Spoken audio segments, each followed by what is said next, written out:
People say there is a first time for everything. A first kiss, your first car, the unrequited first love. However, what does this mean in the grand scope of things? Are firsts more monumental because they are the first, or do we get better with practice? Do we remember our first as more important than they actually were, holding on to that magical moment as a mark of our past and future selves? Do our firsts outshine what comes next?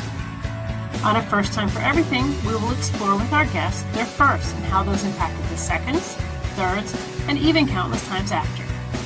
Is the first the best or merely the beginning? Or worse, was the first the last because it was so bad? We will dig into the recesses of our memories and consider whether or not a first was the start of something amazing or something we'd rather not remember. Come along with me, Juliet Rose, as I put our guests in the hot seat to analyze their firsts and how they defined who they became. I promise you're in for a fun, although maybe bumpy ride.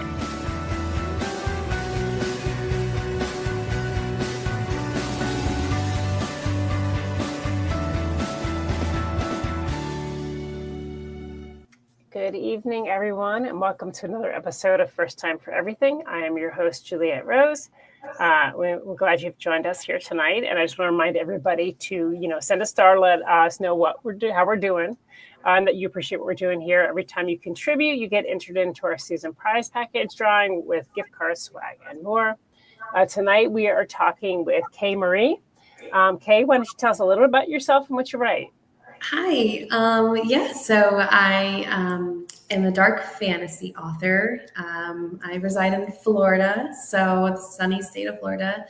I just love to dabble in exciting, dark, and weird stories. And most of these come from my dreams that I have. So my stories are usually very unique and kind of just like, they just hit you in the face like, wow, this is different. But yeah, so I'm excited to talk with you and have everyone get to know me a little bit. Yeah, for sure.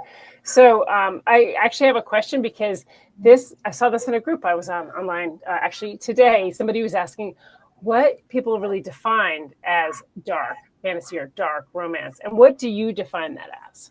So I think people have different opinions, but I would categorize like my book, City of the Damned, as dark because the themes in it, there's oppression and there's slavery and there's gore and torture and all these really dark elements that kind of give that story, that extra challenge for the characters to overcome.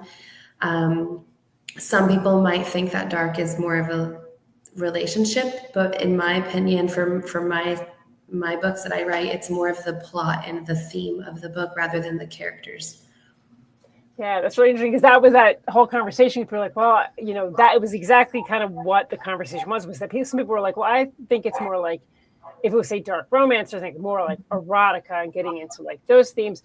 And then other people, well, no, I see it as adding in themes of like dark fiction, like, like you said, things that maybe we do have horror. You have these elements that outside of the character relationships have that as well. So that's a really, I think, good conversation point because there is so much talk around genres and subgenres and what they mean. And it's hard, I think, sometimes as an author to convey what you write because people have different perceptions. Do you run into that? Like, do you find like sometimes when you're trying to explain to people, they don't understand what you're saying? Yeah, and I tend to my mind goes blank anytime someone's like, tell me about your book. My mind just shuts down. But yeah, sometimes, I try to tell people, the themes of my books and give them enough without spoiling any details of the plot twists and stuff. But sometimes people we'll say like, oh, I was thinking it was going to be more like this, or, they won't really know until they read the book, really how I write and my themes and stuff. Well, it's interesting because I write horror. And so like in horror, we run into that too, where there's like different kind of levels of horror. So I write more quiet horror. And then then there's always like these kind of arguments of what is horror, what isn't. And then like I was on a panel about quiet home. People were like, I have no idea what that is. It's like having to try to explain what that means. So again, I think that's where those subgenres can cause a lot of confusion. Mm-hmm. So how many books do you currently have?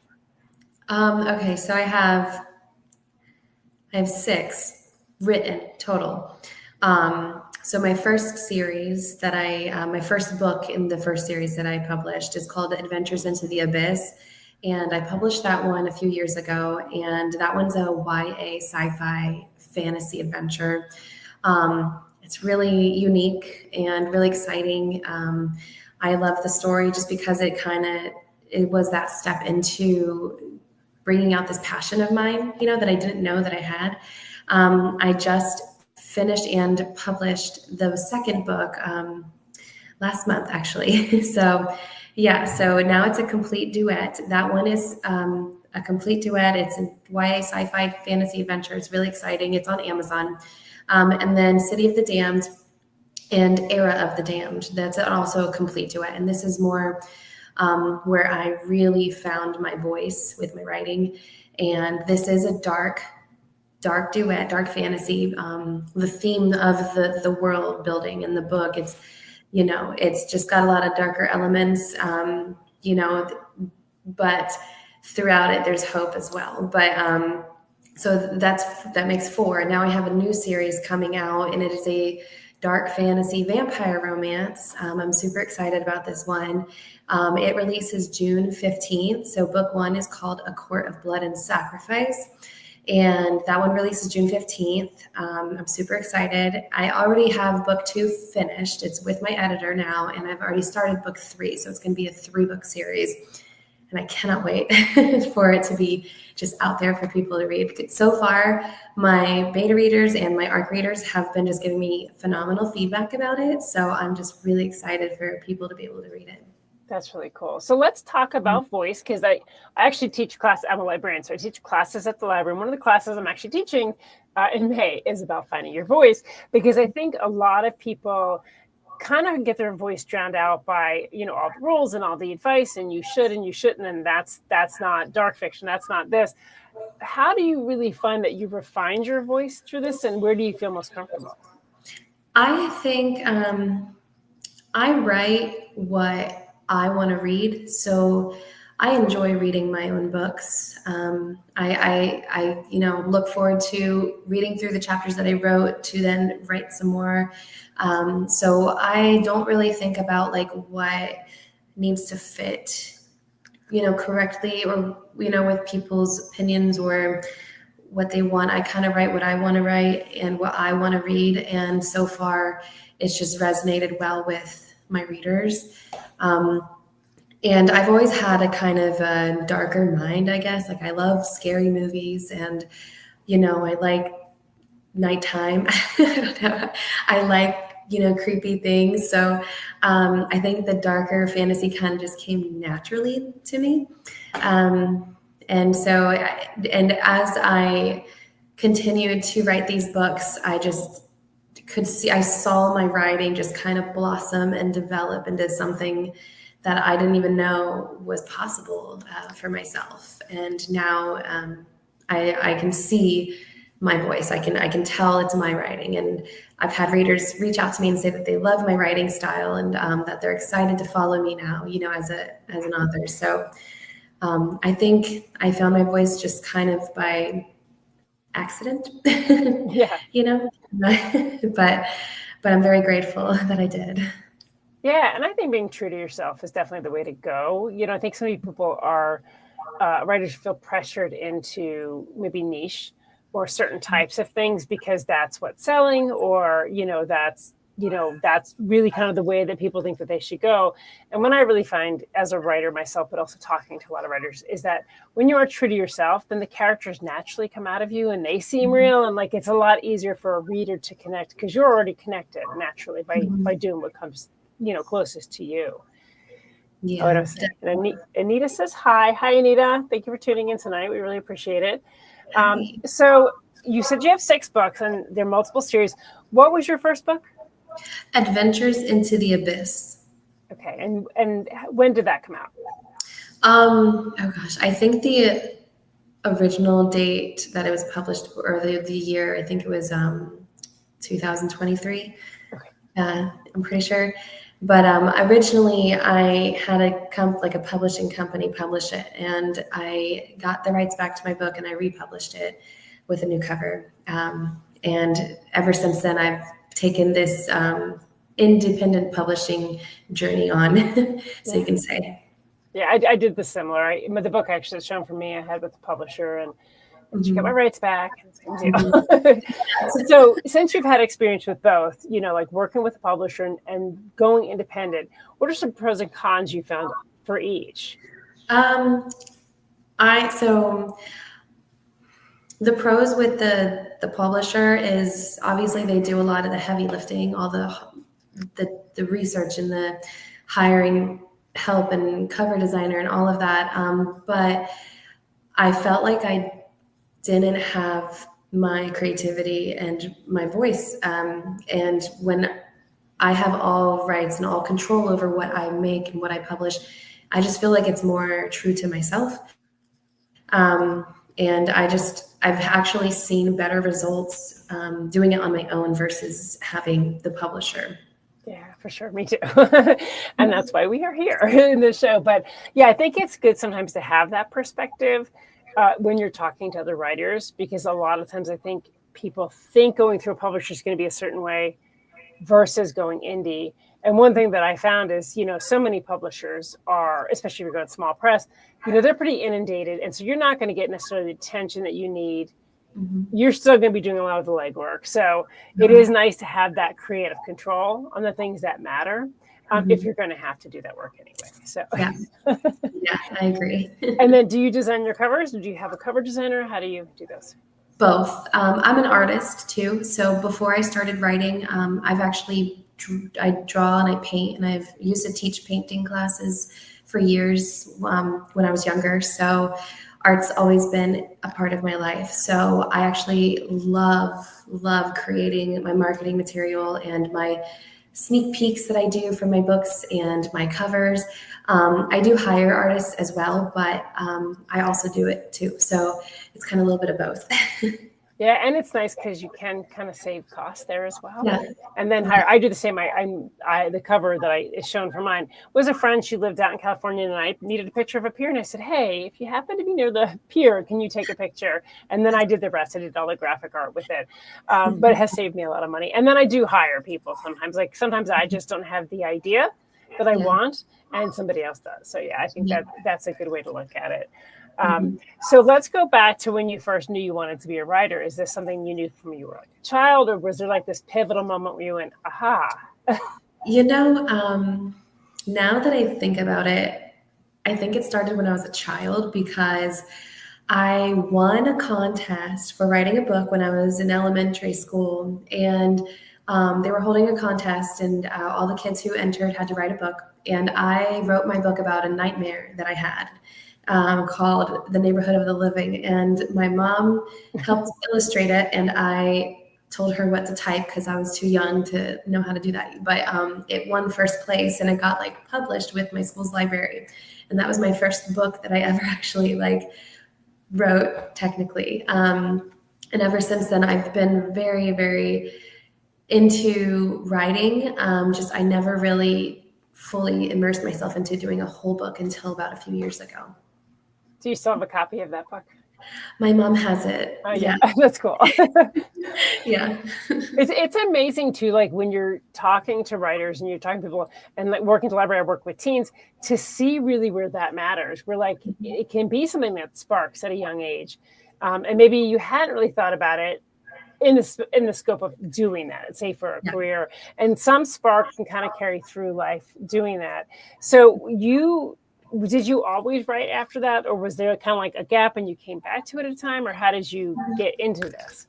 I took a break because I did art mostly. So I mostly drew from the age of 2 to 17. I was pencil drawing mostly. And then I got into oil paint and acrylic painting. And then that's kind of where my love for art took over. And then my writing, one night I had this crazy dream, And I was like, let me just write some of this, because I thought that was like just really bizarre. And so I wrote the first chapter of Adventures into the Abyss. And then I was like thinking to myself, I kind of want to see where I can take this. And that is where I realized I love this. Yeah.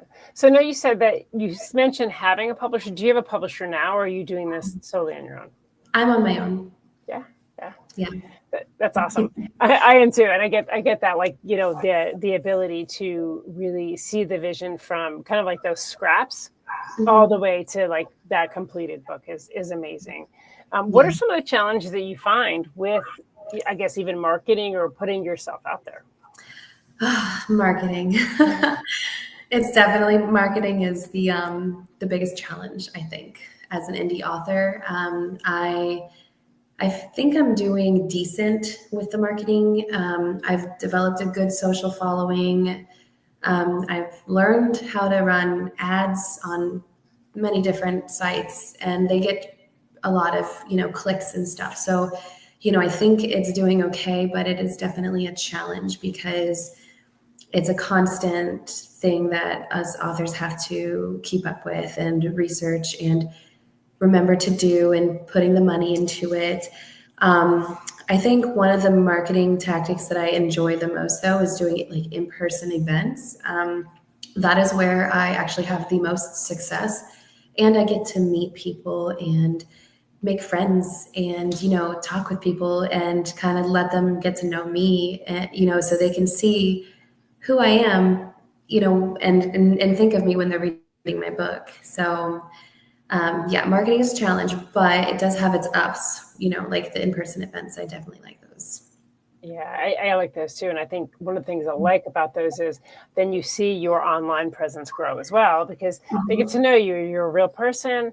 And then they're like, well, I want to see what she's doing next. So I think it does help kind of with that whole scope of things. I don't love social media marketing. I always say that's not my thing, but I do it because you have to do it to get out into the world. So, so you said you have the series, your series are complete, and you have this one that's coming out, correct? And yes. You are planning to have all three of them out by when? So the first one's coming out June 15th. My goal is to have the second book release maybe 2 or 3 months after that. And I would like to do the same thing for the third book, have that come out about 3 months after that. So hopefully just one after another. I'm in the beginning stages of book 3, but I can usually write pretty quickly. If I'm very on it, I can usually get a whole book written in about 3 months. So that's my goal, is to about 3 months after each other have them release. Yeah, that's really good.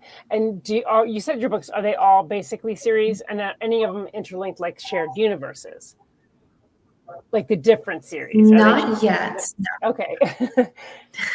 Not yet. However, I have thought about creating like not a sequel, but like a separate book, but kind of that goes in with the City of the Damned series, because I would love to go more into the main character's mind and kind of have people see the world through his perspective. So I am considering possibly writing something through his perspective, or maybe doing some kind of bonus chapters book, where you see what he went through when you weren't in his scene, when you were on the female scene. So I'm considering doing that. Yeah, that's really cool. And I do find that when I'm at events, people really like that. Like they like that even if it's just shared universe, they like that continuation of being able to like dig into that world. Yeah, definitely. That's a good idea. I should definitely consider that for my future books. That's cool.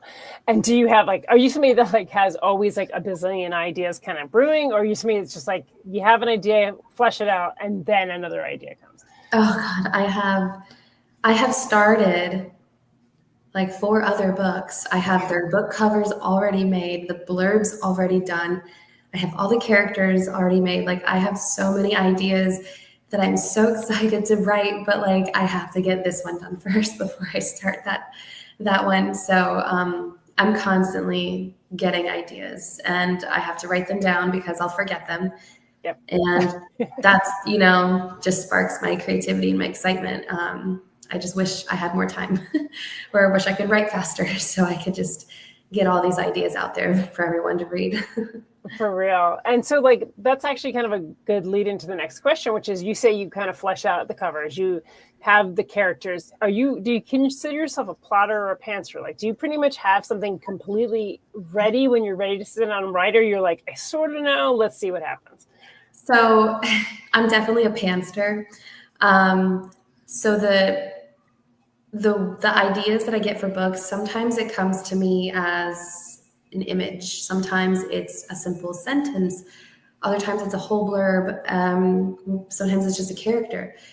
But for some reason I get this clarity and I'm like, oh my God, I know exactly what this is supposed to be, but I don't know what the whole entire story is supposed to be. So I don't know what's going to happen next until I write it. But I do like to create a visual for myself to give myself inspiration. That way I can look back at it and kind of, get that creativity flowing again. So Yeah. definitely a pantser, but I don't not plan. I don't do outlines or anything like that. Right. Yeah, neither. There's like that in between term now, and I forgot what it's called. What is it called? Planter? It's something like that. It's somebody that kind of plots, but they really kind of see what happens. And I always said I was a pantser, but like then I was really realizing there was definitely things that I did kind of plot out. Like I knew I wanted certain scenes, or I wanted to build that character out a little bit. Mm-hmm. But the story itself would kind of just be like telling itself when I actually got started.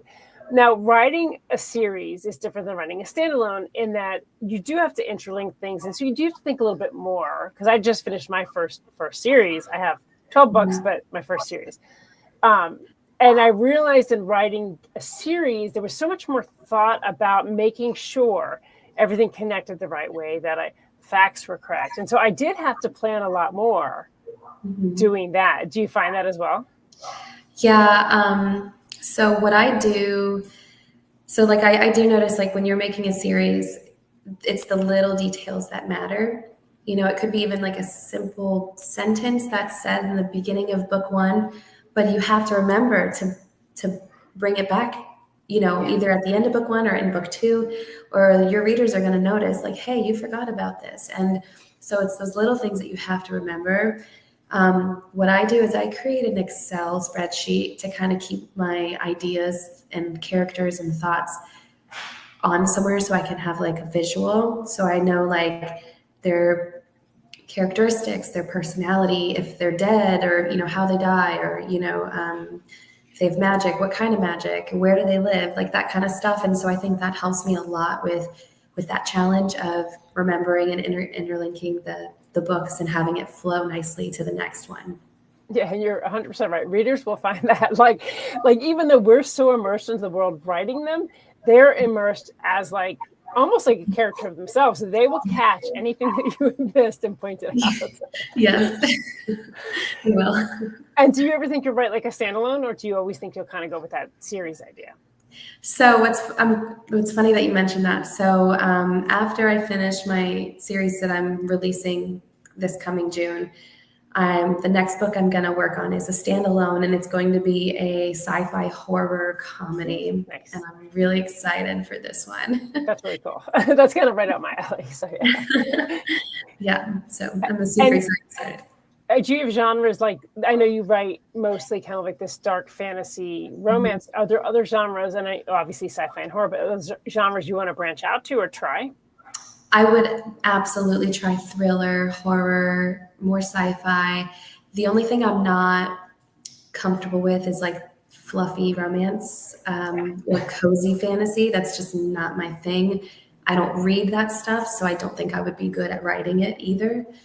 Just because it's not something that interests me. So I like things that are more intense and kind of have you like gasping and at the edge of your seat, and wanting to know like, oh my God, what's going to happen. So those are the genres that I feel comfortable with. But yeah, I would absolutely write a scary book or a thrilling book or more dark fantasy, or I'll mix mix them all, because I can. Yeah. I mean, that's the reality we live in now, is that you're not really like kind of shoehorned into a particular genre.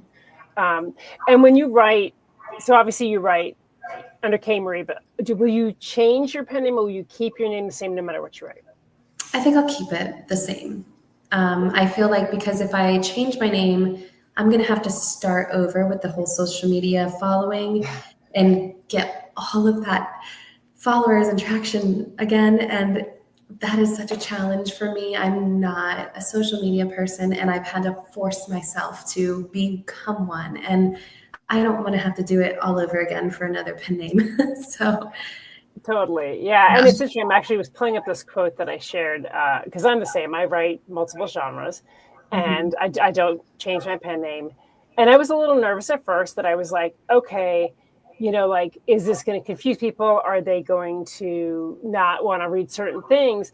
And I haven't found that. I found that it pretty much, people are comfortable, as long as my voice is the same. And the quote I came across and I shared yesterday was, readers will stay with an author no matter what the variations in style and genre, as long as they get the sense of story, of character, of empathetic involvement. And that was Dean Koontz. And that's exactly kind of what I had come to was like, okay, as long as I keep my voice the same, I can cross those genres safely, because they're really drawn to your voice and how you tell a story.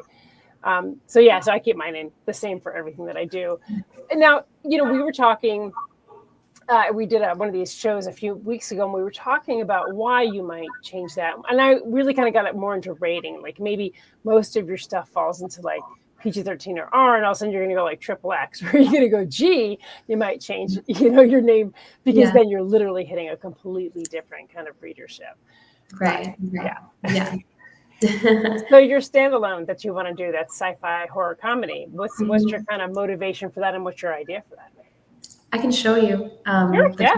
I made the cup. So, funny story. This came to me I had a dream, and I woke up at 3 in the morning, and I was like, oh my God, that was like the weirdest, craziest dream, and that would make an amazing book. And so I woke up at 3 a.m. I created this cover. I wrote the blurb, and I'm just like so excited for it. But here, I'm going to pull it up for you. It's going to be titled Pulse. Here's the cover. Ooh, that's a nice cover. Thank you. Okay, so I'll read the blurb. Sure, yeah. It was like a living nightmare, trapped in a perpetual hell of sex, drugs, and a game show. And all the contestants, they were people from all aspects of my life. Some were dead, some were alive, and some were questionable. The only thing I knew was that wherever I was, this place was real, and the danger was real too. Forced to enter a game show where every round tests my will to live, I must battle along the people I once knew, avoid being killed, and try not to fall in love in the most twisted place I have ever been. I must find a way out before it is too late. As the game show goes on, the drama and danger unravels into a battle for my heart, quite literally and figuratively. Welcome to Pulse. That's really cool. Yeah. Now, it's, you mentioned comedy. Do you weave comedy into most of your stories, or is that this kind of the first? This would be a first. I do not. I don't have any comedy in my other books normally. So this would be a first where I'm going to try to put some comedy into my stories. That's cool. Yeah, that sounds really good. It's really intriguing, and I love the cover. So let's go back and look at like how you decided on the genres that you did decide on, and like when you were younger, what did you read? Like, what are the things that kind of led you to be like, this is what I want to write? I feel like I've always loved fantasy, and I love dystopian. So the first series that I ever read and loved was Scott Westerfeld's Uglies series. Yeah. I was in 7th grade, and I fell in love with the series. Okay, and like this just catapulted my love for reading. And during high school, I kind of stopped reading books, and I got back into reading when I was a young adult. And Cassandra Clare's Immortal Instruments series is what got me back into reading. Just, it's a phenomenal series. And ever since then, I have just been obsessed with fantasy, because I love how like anything is possible. Yeah. I really enjoy realism fantasy where there's an explanation as to why it is what it is, But yeah, so definitely the reading those books has kind of put me on the path of the genre that I write, definitely. Yeah. What about, like, for me, a lot of times I'm inspired by shows I watch or things like that, music. Do you have certain things that you're like, kind of you tune in and you're like, ooh, that kind of, not that it gives you ideas, but it kind of gets your juices flowing to want to write something? Reading books does that, but also I would say some shows will give me like cool ideas, for like a character or, like a simple scene or something. I might be like, hey, that's kind of neat. I could use that move in a fighting scene or something. But mostly just reading books I think is what kind of gets my creativity flowing. And what do you read now? Like, if you're going to pick Um, something up to kind of get inspired, what is it? lately I have been mostly reading indie authors. Currently reading Allison's Adventures to Underland. Huh. I can't remember the name of the author off the top of my head, but it's hilarious. I love it. Like, it's funny, it's immersive, it's kind of satire. Like, I don't know, I really enjoy it. So, and before that, I read Liv Zander's Court of Ravens series. It's a duet. It's a fantastic duet, but it's very dark. But I enjoy that kind of stuff. So that book was right up my alley. And before that, I was reading Leah Stone. I absolutely love Leah Stone. She's probably one of my favorite self-published authors and someone that I just really look up to. So, I hope I get to meet her one day. But yeah, I love her books too. Very cool. Yeah. I read a lot of indie too. If I'm going to do it, I read a lot of nonfiction because that's how my brain works.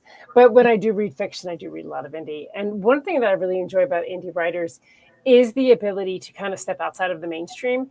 Like, Mhm. you don't have a publisher saying, I don't know about that. That might be pushing the edge, or that might be too much. Like, indies are just kind of like, I'm doing it. Yeah. And I do love that because I feel like when I'm reading an indie book, I'm getting more unique stories, Yeah. which then help me as well. Like, then I think, oh, I can push the envelope. Mhm. I can try that out. So yeah, that's really neat.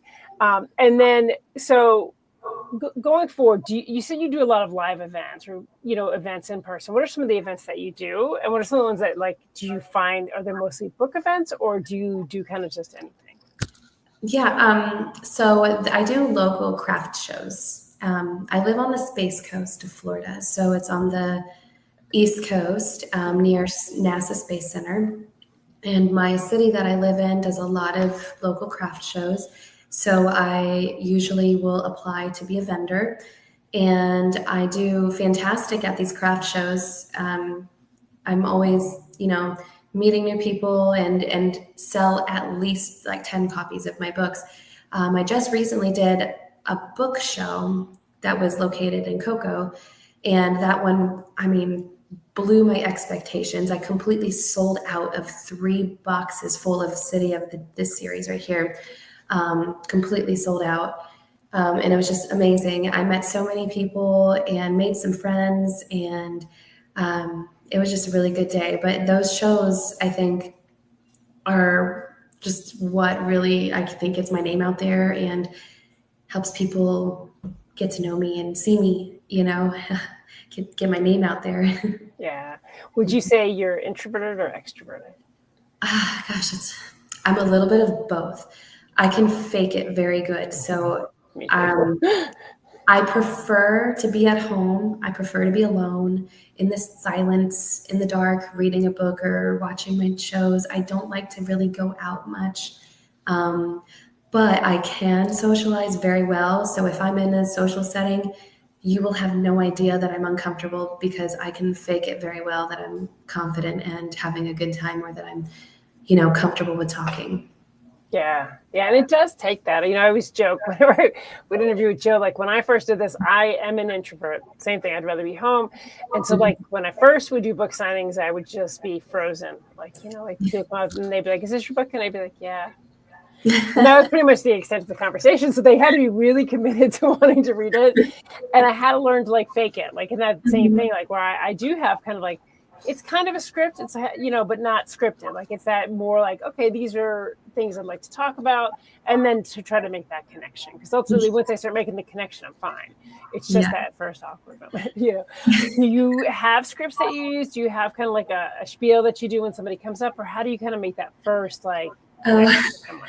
So going back to like how my mind kind of goes blank, people will always be like, what's your book about? The worst question. It really is.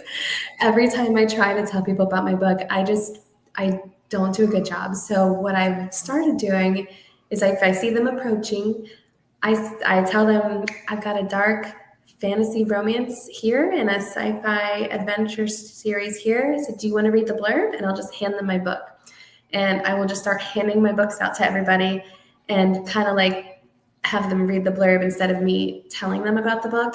And I think that's worked really well because they read it and they're like, oh, this sounds really good. I want to get this. Versus if I was stumbling over. I know, trust me. Yeah, because I don't think they would want to buy it if I'm trying to convince them. Yeah. It's like, it's about this, it's in this time. Yeah, that's me. Actually, one of the things I did was I once I started having reviews is I made little cards to put with like in front of the books that just had a couple reviews in the genre. So that was an icebreaker for me because I'd be like, because I write cross genre. So it's really hard to say, well, this is what I write. I kind of write everything. So I would say, oh, well, this is what I write. And there's cards in the front if you want to kind of look at those, and then feel free to like flip it over. It definitely helped me get through that stumbling of what is your book about? I don't know why that is the hardest thing for any writer to do is say what your book is about. It really is. It's almost like every time people like do it, and it doesn't matter how many times I've answered the question, I immediately just go, what is my book about? Mm-hmm. Yeah. But I think in-person events can really, like for me, that's where I do the media of my sales. That's where I meet most people. That's really where I've gotten my following is doing in-person events. But it is that challenge of like, okay, now I'm in person. I gotta come across as like I know what I'm doing. Yes. And when you do this with people and you hand them, do you try to engage? Like, are you engaging with them the whole time about the book? Or are you letting them kind of read and then answering questions? I'll let them read. I don't want to talk while they're reading because I don't want to like confuse, have their brain trying to like listen to two things at once. But once they finish, I'll kind of try to tell a little bit about, like the genre. At least I'll say it's a dark dystopian fantasy romance. It has forbidden love. It has dark magic. It has time travel, like, whatever. But I that's about as far as I go, unless they ask me questions, then obviously I'll answer the questions that they have to the best of my ability. Yeah. And I think that's helpful because people usually do have some questions. Sometimes they just like, it's funny because my husband and I are both writers. So we have difference of he's strictly horror and his stuff is like extreme horror. And then I'm like everything else. So like, it's so funny how you can read somebody, they'll come and say, oh, what do you write? And let me start with the genre. And you'll just see some people kind of go like, no, I don't do that. So I think that like helps to kind of read body language to people. And then other people, you can kind of see they're loosening up, they're interested. And that's usually when I start like kind of getting around with people. And it seems like that helps. Since you're both extroverted and introverted, when you get into a situation where maybe somebody is recoiling, maybe it's not what their thing, do you try to kind of continue on, or are you just like, it's all good? I let them drift away if that's what they want. I'm a kind of person, I don't like it when people try to pressure me into buying something. So I don't want to be like that to other people. So if they seem interested, I will definitely give them the attention and the answers and everything that they need. But if they don't seem interested, or they don't make eye contact, or they don't touch the book, like I'm not going to force it on them, because I wouldn't want someone doing that to me. So, and I think people respect me more because of it. I just kind of let them go. If it's not meant to be, it's. Yeah, respecting your readers definitely keeps a better readership because you'll get the people that are interested and then they didn't feel pressured.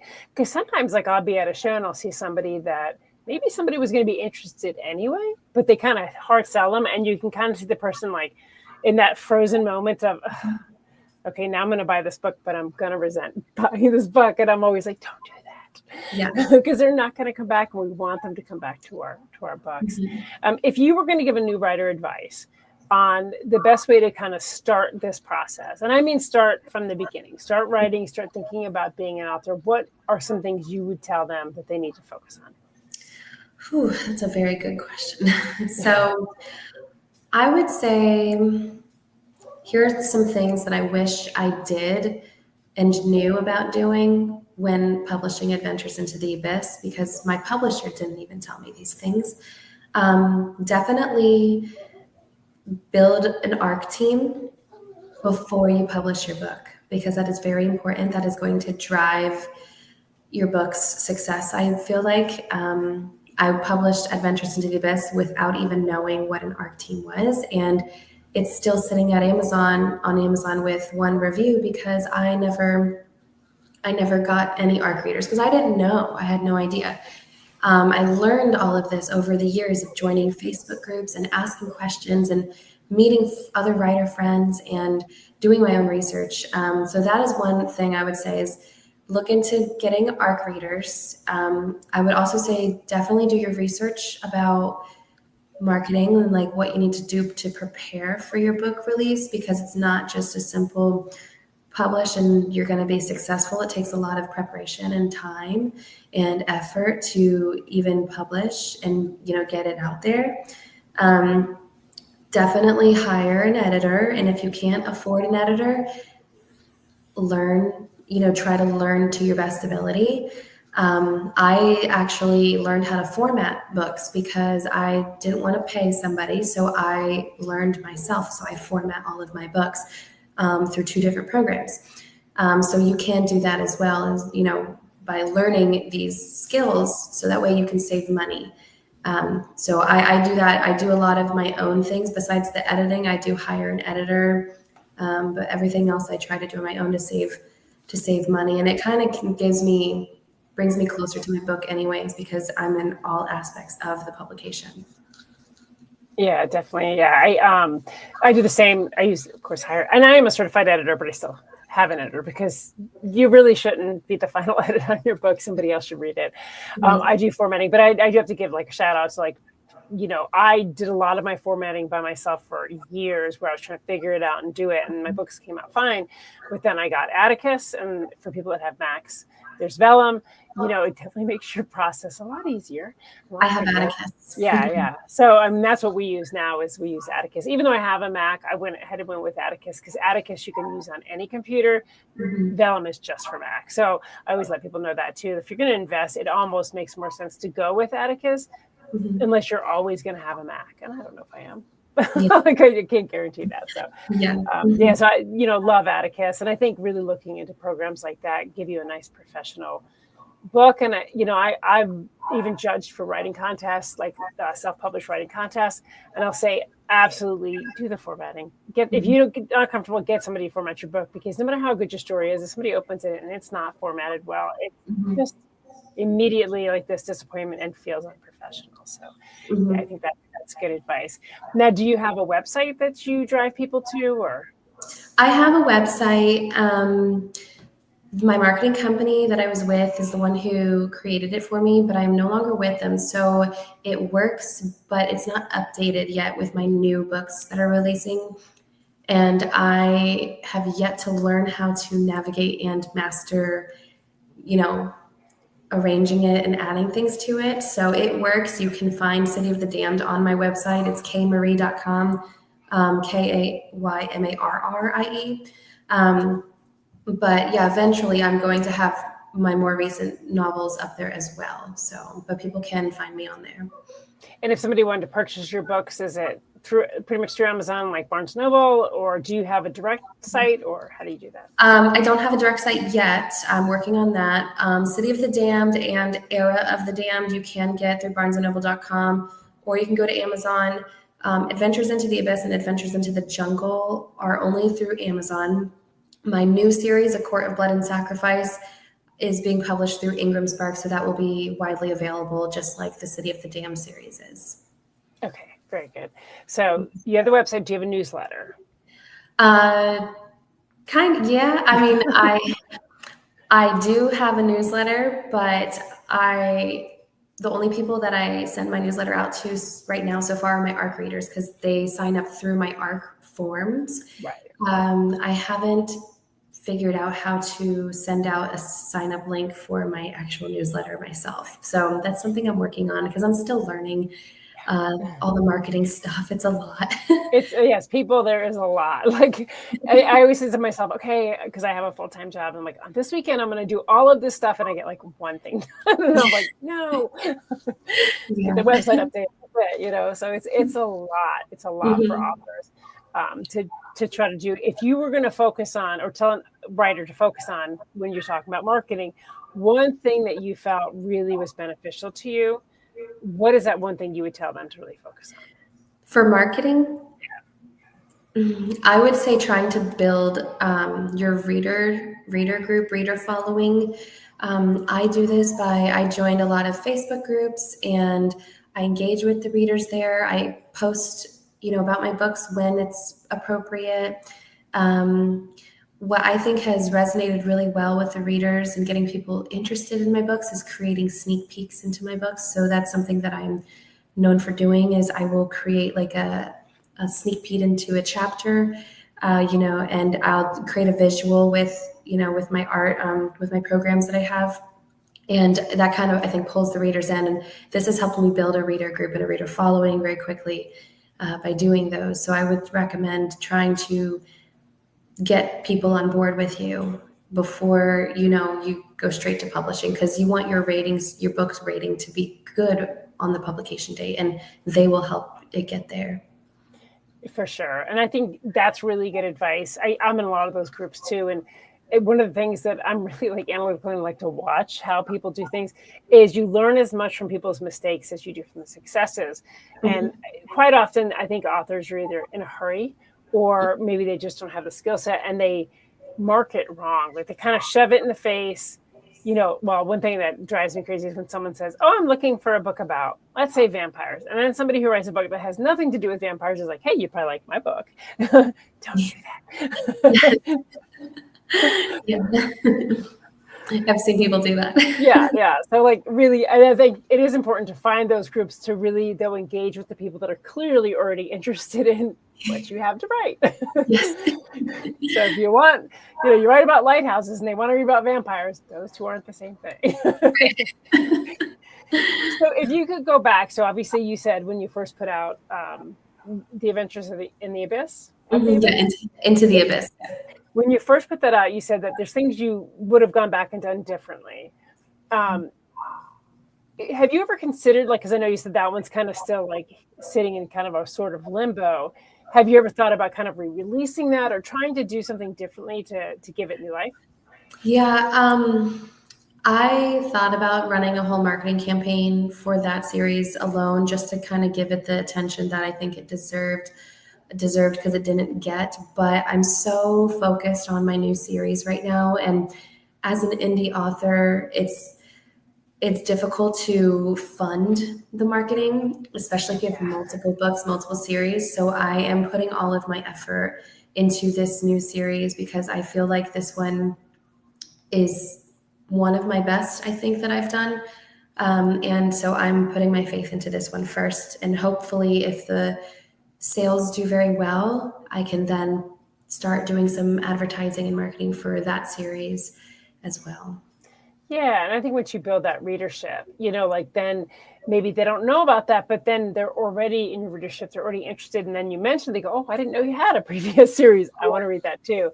So I think it does help to really kind of stay hyper-focused on something, because they will come and they will stay if your voice is what they want. Right. So that's really interesting. I'm going to take a look at all of your stuff as well. So let's kind of talk about a negative, right? Because I always say, let's talk about first, right? So was there ever a time where you had a negative review, or the first time you had a negative review, and how did you address it? Did you internalize it? Did you learn from it? Did you just ignore it? I actually got my first 2-star review the other day for City of the Damned, because almost every single one is either 5 or 4 stars. And so I read the 2-star review, and she complimented the uniqueness of the world building and of the plot and the idea, which I was grateful for. But she said that my characters lacked in their conversations. And that's something that I was kind of sat and thought about. And I was like, I wonder if there was more that I could have maybe done with the dialogue, because City of the Damned is a very plot-driven story. I like to keep it as even as possible, but I definitely did I was very more into the plot with this series than I was with like my vampire series that I'm releasing. So I can maybe see where she's coming from. If she's more used to those, those quote moments, because I don't know if there's many of those quote moments in this series. It's more of the story as a whole is supposed to resonate with the readers. But, that I took her negative comment, and I am going to remember that, and I'm going to think about that when I'm writing my future books, and remember that I need to add dialogue that my readers will want to write down or highlight or quote or something, because readers like to do that sometimes. They do, yeah. Yeah. So my new series actually has plenty of those in there. But yeah, so I took it as a positive. I'm very, very good at taking constructive criticism. So for sure. I mean, we want to be better writers, right? Yeah. So like, it's important to be able to say, they're not being malicious. They're just pointing out something that they felt. Now, one of the things I want to ask you about, because this is something that my books don't necessarily require a lot of, because even when I write something in the sci-fi realm, it's sci-fi and Earth. So it's not really all that different. I do some dystopian. But when you're talking about fantasy, you're talking about kind of getting into those. Obviously, you do a lot of world building. How much focus do you put on world building? And how much do you leave, I guess, to the reader's imagination? That's a good question. Wow. I would say that I don't go like too crazy with the world building. I don't take like an entire page describing what's happening around, but I will give it a good 2 sentences or so of, I try to think of the characters' senses. So what are they feeling, hearing, smelling, seeing, touching? What are they thinking? What are they saying? I try to incorporate all of that with each scene, so it kind of flows smoothly. So I will, I may do like 2 sentences where I'm really describing the atmosphere around the character, but then I'll go into like their internal monologue of how they're feeling being there. Are they scared, or are they angry, or surprised, or whatever? And then I will go with what they're speaking, what are they saying, and go back to a sense. Did they hear something, or are they smelling something? So I try to shift between all of those to keep it a easy flow. But that's one thing that my readers, like across the board, have said, is that my world building is usually very, very good, to where they feel like they're in the world that they're reading. Yeah, I love that, because what you're saying is, because you're putting the reader the character into the world building as an experience, so is the reader. And that's really cool. Now, are most of your books first person, or are they all first person? So City of the Damned, the City of the Damned series and the Adventure series is third person. But A Court of Blood and Sacrifice is first person. And I think I'm going to continue writing in first person, because I really enjoy writing there, because I feel like you can kind of feel through that character more reading in first person versus third person. That's what I was going to ask, is when you're doing the world building, did you find it easier in first person than in third person? It's different, but I wouldn't say either one is easier or harder for me. It's just a little bit different. Yeah. That's really neat. I write mostly in third person. It's pretty rare for me to write in first person, but I like reading in first person.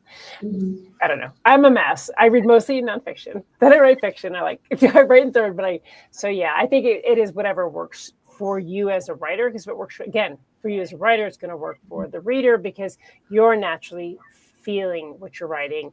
And so it's easier for them to immerse in that as well. Is there anything you would like the listeners to know, or even your readers to know about anything that you have coming up, or just anything in general? I would love for you guys to go follow my TikTok, because I post sneak peeks into all of my books. I post really fun updates and content on there. And I give you a really good, like, just kind of insight of what you're going to be reading if you consider buying my books. My name is Kay Marrie. So you can find me. I believe my TikTok name is Kay Marrie -author or _author. But yeah, if you want to follow me on social media, definitely do that, because I will give you all the juicy details of my books before you buy it. Yeah, definitely. Do you find like TikTok is one of your best social media markets? Yeah. I have Instagram, I have Facebook, I have TikTok, but my TikTok has a little over 4,000 followers. My Instagram only has like 100.